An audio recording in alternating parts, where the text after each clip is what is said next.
नमस्कार दोस्तों, मन की फैक्ट यूट्यूब चैनल में आपका स्वागत है। आज की इस वीडियो में हम टॉप 30 फिजिक्स का मोस्ट वीवीआई क्वेश्चन लेकर आए हैं जो एग्जाम के पॉइंट ऑफ व्यू से काफ़ी ज़्यादा महत्वपूर्ण है।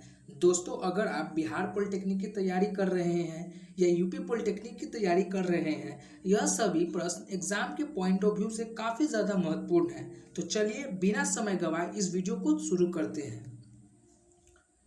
सवाल नंबर 1, निम्नलिखित में से कौन एक सरल मशीन को नहीं दर्शाता है? ए लीवर, बी घिरनी, या सी गियर, या डी वाष्प इंजन।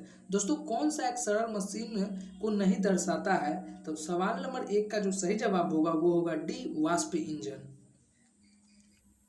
सवाल नंबर 2, पृथ्वी के केंद्र का तापमान है लगभग ए 4000 डिग्री सेल्सियस के बराबर, या बी 6000 डिग्री सेल्सियस के लगभग, या सी 10⁻⁴ डिग्री सेल्सियस के लगभग, या डी 10⁻⁶ डिग्री सेल्सियस के लगभग।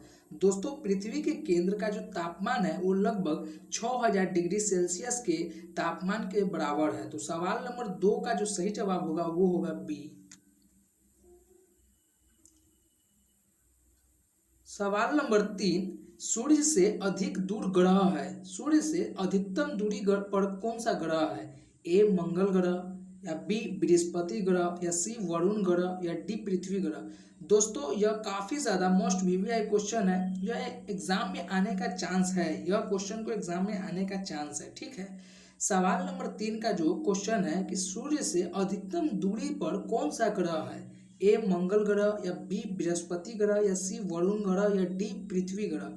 तो दोस्तों, सूर्य से अधिकतम दूरी पर जो ग्रह है वो है वरुण ग्रह। सवाल नंबर 3 का जो सही जवाब होगा वो होगा सी। सवाल नंबर 4, एक विशेष ऊंचाई से एक रबर की गेंद को गिराने पर क्या होगा? इसका एक कौन सा उदाहरण है? ए एक समान त्वरण, या बी एक समान मंदन, या सी एक समान चाल, या डी एक असमान चाल। दोस्तों, किसी भी विशेष ऊंचाई से एक रबर की गेंद को अगर हम गिराएंगे तो उसमें किस टाइप का उसमें अट्रैक्टेड होगा, उसमें किस तरह का हरकत होगा? तो वो जो है कि एक समान त्वरण की तरह करेगा। तो सवाल नंबर 4 का जो सही जवाब होगा वो होगा ए। सवाल नंबर 5, निम्नलिखित ऊर्जा की इकाइयों में से कौन सी सबसे बड़ी है? ए जूल, या बी किलोवाट घंटा, या सी अर्ग, या डी इलेक्ट्रॉन वोल्ट। दोस्तों, यह सभी ऊर्जाओं में सबसे बड़ी ऊर्जा कौन सी है? तो सवाल नंबर 5 का जो सही जवाब होगा वो होगा बी किलोवाट घंटा। सवाल नंबर 6, प्रोड्यूसर गैस किसका मिश्रण है? ए CO+N2 का, या बी CO+H2 का, या सी CO+H2O का, या डी CO+N2O का। दोस्तों, प्रोड्यूसर गैस जो मिश्रण होता है वो CO+N2 का मिश्रण होता है। तो सवाल नंबर 6 का जो सही जवाब होगा वो होगा ए। सवाल नंबर 8, आंख में क्रिस्टलीय लेंस होता है। ए द्वि उत्तल लेंस, या बी समतलीय अवतल लेंस, या डी या सी उत्तलीय अवतल लेंस, या डी द्वि अवतल लेंस। दोस्तों, आंख में जो क्रिस्टलीय जो लेंस होता है वो द्वि उत्तल लेंस होता है। तो सवाल नंबर 8 का जो सही जवाब होगा वो होगा ए। सवाल नंबर 9, जल एक अवतल दर्पण से 30 सेंटीमीटर जल एक अवतल दर्पण से 30 सेंटीमीटर दूरी पर वस्तु रखी जाती है, तब उसका प्रतिबिंब अपने ऊपर ही बनता है। तो अवतल दर्पण की फोकस दूरी होगी। दोस्तों, बताया जा रहा है कि जब एक अवतल दर्पण से 30 सेंटीमीटर दूरी पर एक वस्तु को रखी जाती है तब उसका प्रतिबिंब अपने ही ऊपर बनेगा। तो अवतल दर्पण की फोकस दूरी ए बराबर r/2। तो दोस्तों, इसका जो अगर हम काटेंगे तो उसका जो सही जवाब होगा वो होगा 15 सेंटीमीटर। तो सवाल नंबर 9 का जो सही जवाब होगा वो होगा बी। सवाल नंबर 10, एक अवतल लेंस की फोकस दूरी 0.25 मीटर है, तो इसकी शक्ति होगी दोस्त ए 0.-0.25 डायोप्टर, या बी 4 डायोप्टर, या सी 1.25 डायोप्टर, या डी -4 डायोप्टर। दोस्तों, अगर हम यहाँ से डायरेक्ट काटते हैं बिना शक्ति के फॉर्मूला लगाकर 0.25, तो अगर हम दशमलव हटाते हैं अगर हम दशमलव हटाते हैं तो यहाँ पर एक आता है, उसके बाद जितने दो दो अंक है तो दो अगर हम शून्य लगाते हैं तो 25 को अगर हम 100 को काटते हैं तो चार चार बार में कट जाएगा, तो जो आंसर आएगा वो होगा 4 डायोप्टर। तो सवाल नंबर 10 का जो सही जवाब होगा वो होगा बी, 4 डायोप्टर। सवाल नंबर 11, एक उत्तल लेंस के प्रकाशिक केंद्र और फोकस दूरी f1 के बीच एक वस्तु को रखा जाता है, तो इसमें प्रतिबिंब किस प्रकार का बनेगा? ए वास्तविक आवर्धित तथा सीधा, या बी वास्तविक प्रतिलोम तथा हर्षित, या सी आभासी आवर्धित और सीधा, या डी आभासी आवर्धित और प्रतिलोम।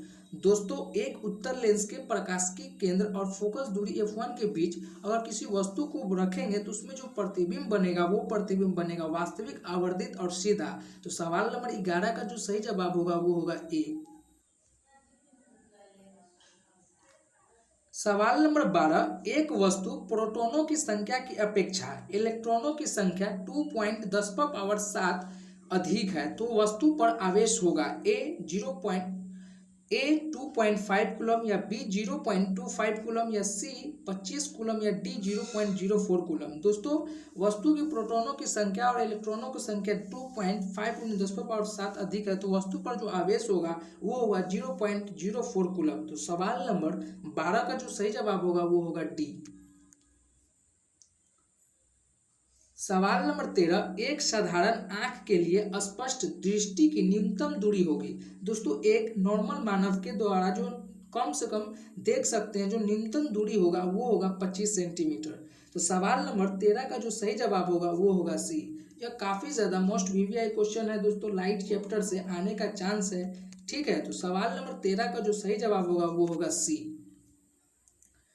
सवाल नंबर 15, इंद्रधनुष इस दिशा में बनता है, ए सूर्य की दिशा के विपरीत, या बी सूर्य की दिशा में, या सी सूर्य के बाएं हाथ से की दिशा में, या डी सूर्य के दाएं हाथ की दिशा में। दोस्तों, इंद्रधनुष जो बनता है वो सूर्य की दिशा के विपरीत दिशा में बनता है। तो इंद्रधनुष जो बनता है सूर्य के विपरीत दिशा में बनता है। तो सवाल नंबर 15 का जो सही जवाब होगा वो होगा ए। सवाल नंबर 16, एक विद्युत बल्ब पर 220 वोल्ट और 100 वाट अंकित है, जब इसे 110 वोल्ट पर चलाया जाता है तब खर्च शक्ति होगी ए 100 वाट, या बी 75 वाट, या सी 50 वाट, या डी 25 वाट। दोस्तों, सवाल नंबर 16 का जो सही जवाब होगा वो होगा डी 25 वाट।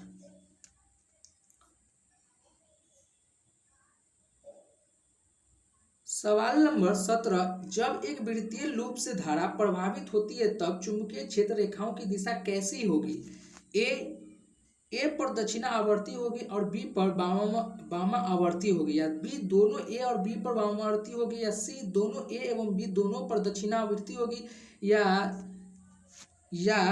ए पर वामावर्ती होगी और बी पर दक्षिणावर्ती होगी। तो दोस्तों, जब चुंबकीय क्षेत्र रेखा की जो दिशा होगी तो वो ए पर वामावर्ती और बी पर दक्षिणावर्ती होगी। तो सवाल नंबर 17 का जो सही जवाब होगा वो होगा ए डी।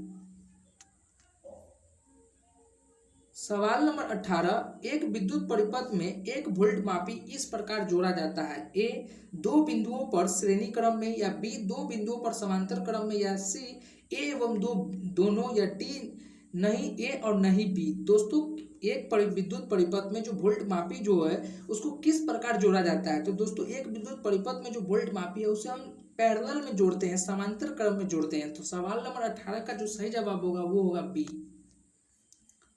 सवाल नंबर 19, न्यूनतम विशिष्ट प्रतिरोध वाली धातु होती है, ए पारा, या बी तांबा, या सी एल्युमिनियम, या डी चांदी।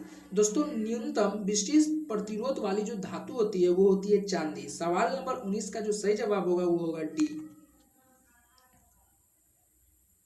सवाल नंबर 20, ए इंटू बी के बीच समतुल्य प्रतिरोध होगा, ए 2 ओम दिया गया हुआ है, यहाँ पर बी में भी 2 ओम दिया गया हुआ है और सी में भी 2 ओम दिया हुआ है। तो दोस्तों, जब ओम को हम ऐड करते हैं तो वो जो जितने ओम रहते हैं उतने ओम के बराबर होता है। तो ए इंटू बी के बीच के जो समतुल्य प्रतिरोध होगी वो होगी 3 ओम के बराबर। तो सवाल नंबर 20 का जो सही जवाब होगा वो होगा सी।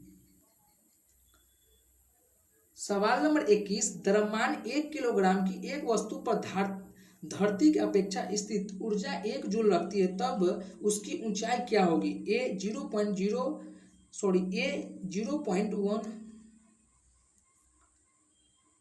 सवाल नंबर 21, द्रव्यमान 1 किलोग्राम की एक वस्तु धरती की अपेक्षा स्थिति ऊर्जा 1 जूल रखती है जब उसकी ऊंचाई होगी? ए 0.102 मीटर, या बी 1 मीटर, या सी 9.8 मीटर, या डी 32 मीटर। दोस्तों द्रव्यमान 1 किलोग्राम की जो वस्तु धरती की अपेक्षा अगर स्थितिज ऊर्जा 1 जूल पर रहेगी तो उसकी जो ऊंचाई होगी वो होगी 0.102 मीटर के बराबर। तो सवाल नंबर 21 का जो सही जवाब होगा वो होगा ए।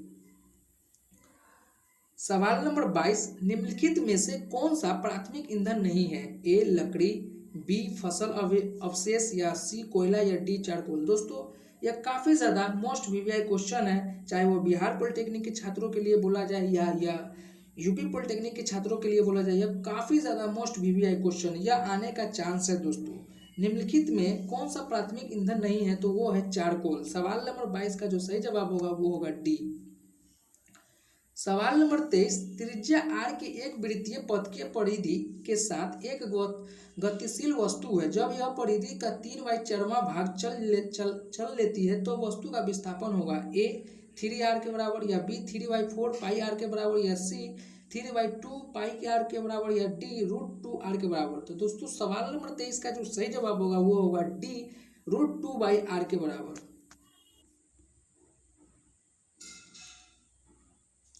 सवाल नंबर 24, एक वस्तु जिसका भार 98 न्यूटन है तो उसका द्रव्यमान क्या होगा? ए 98 किलोग्राम, या बी 9.8 किलोग्राम, या सी 10 किलोग्राम, या डी 10 ग्राम। दोस्तों जब एक वस्तु का भार 98 न्यूटन है तो उसका द्रव्यमान होगा वो 10 किलोग्राम के बराबर होगा।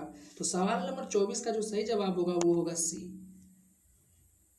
सवाल नंबर 25, जब 100 डिग्री सेल्सियस पर 1 ग्राम जल उसी ताप पर वाष्प में परिवर्तित होता है जब आयतन में परिवर्तन होगा लगभग एक घन सेंटीमीटर, या बी 100 घन सेंटीमीटर, या सी 1000 घन सेंटीमीटर, या डी 1670 घन सेंटीमीटर। दोस्तों जब 100 डिग्री सेल्सियस पर 1 ग्राम जल उसी ताप पर वाष्प में परिवर्तन होगा जब आयतन में परिवर्तन कम से कम 1670 घन सेंटीमीटर में परिवर्तन होगा तब जाकर यह एक ग्राम जल की वाष्प में परिवर्तन होगा। तो सवाल नंबर 25 का जो सही जवाब होगा वो होगा डी।